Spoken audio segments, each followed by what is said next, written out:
One में माता सीता की मुलाकात माता अनुसुया जी से हुई। माता अनुसुया ने सीता जी को ऐसे दिव्य वस्त्र दिए जो कभी भी मैले नहीं होते थे। वे कपड़े हमेशा साफ सुथरे और चमकदार बने रहते थे। वन में चलते चलते कई साधु संत भी उनके साथ चल रहे थे। रास्ते में एक जगह हड्डियों का ढेर देखकर भगवान राम रुक गए और संतों से उन हड्डियों का रहस्य पूछा। मुनियों ने बताया कि राक्षस यहां साधु संतों को मारकर खा जाते हैं। ये सभी हड्डियां उन्हीं साधु संतों की हैं। ये सुनकर भगवान राम को बहुत दुख हुआ और उनकी आंखों में जल भर आया।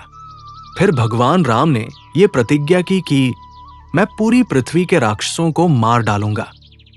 ये प्रतिज्ञा लेकर प्रभु राम संतों के साथ आगे बढ़ गए। बच्चों, इस कहानी से आज हमने सीखा कि हमारे कपड़े हमारे व्यक्तित्व पर बहुत बड़ा प्रभाव डालते हैं। हमारे कपड़ों से हमारे मन की स्थिति का पता चलता है। हमें हमेशा साफ सुथरे और अच्छे कपड़े पहनने चाहिए। बच्चों, हमारे जो ऋषि मुनि थे वे हमें बताते हैं कि समाज में हमें मर्यादाओं और सभ्यता के साथ रहना चाहिए। अगर हमने किसी भी तरह में अमर्यादित और असभ्य आचरण किया तो उससे हमारा पूरा समाज अमर्यादित और असभ्य होने लगता है। बच्चों, हमारे देश के कपड़े हमारे देश की सभ्यता और संस्कृति की पहचान है। इसलिए हमारे कपड़े हमेशा सरल, सभ्य और शालीन होने चाहिए। बच्चों, जरूरत से ज्यादा कपड़े खरीदने से हमारा बहुत सारा समय और शक्ति कपड़े चुनने और कपड़े सहेज कर रखने जैसे बेकार के काम में ही खर्च हो जाती है। इसलिए हमें केवल जरूरत के अनुसार और कम से कम कपड़े खरीदने चाहिए ताकि हमारी शक्ति इस बेकार के काम में खर्च न हो और हम अपनी शक्ति को समाज के लिए अच्छे अच्छे काम करने में लगा सकें। बच्चों, इस पूरी धरती पर रहने वाले सभी लोग हमारे ही भाई बहन हैं। इसलिए इस धरती पर रहने वाले किसी भी व्यक्ति को अगर कोई दुख है तो हमें उसके दुख को महसूस करके अपनी शक्ति के अनुसार उसकी मदद जरूर करनी चाहिए।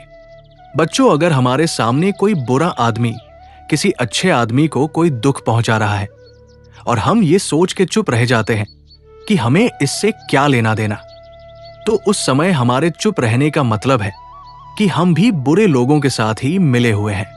इसलिए हमें भी भगवान राम की तरह अच्छे लोगों की मदद जरूर करनी चाहिए। बच्चों, अगर अच्छे लोग चुप रहेंगे और बुरे लोगों का विरोध नहीं करेंगे तो बुरे लोगों की शक्ति बढ़ती चली जाएगी और समाज में बुराई फैलती चली जाएगी।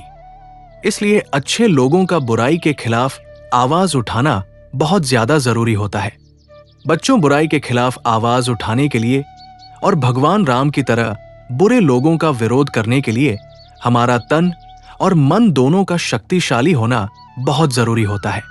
इसलिए बच्चों, हमें अपने शरीर को मजबूत बनाने के लिए रोज व्यायाम करना चाहिए और अपने मन को मजबूत करने के लिए मीराबाई, कबीरदास, रसखान, सूरदास जैसे संतों की कहानियां सुननी चाहिए। उनके विचारों को सुनना चाहिए और उनके बताए रास्तों पर चलने की कोशिश करनी चाहिए। ऐसा करने से हमारा मन साफ होता है, मजबूत बनता है और शांति से भरपूर रहता है।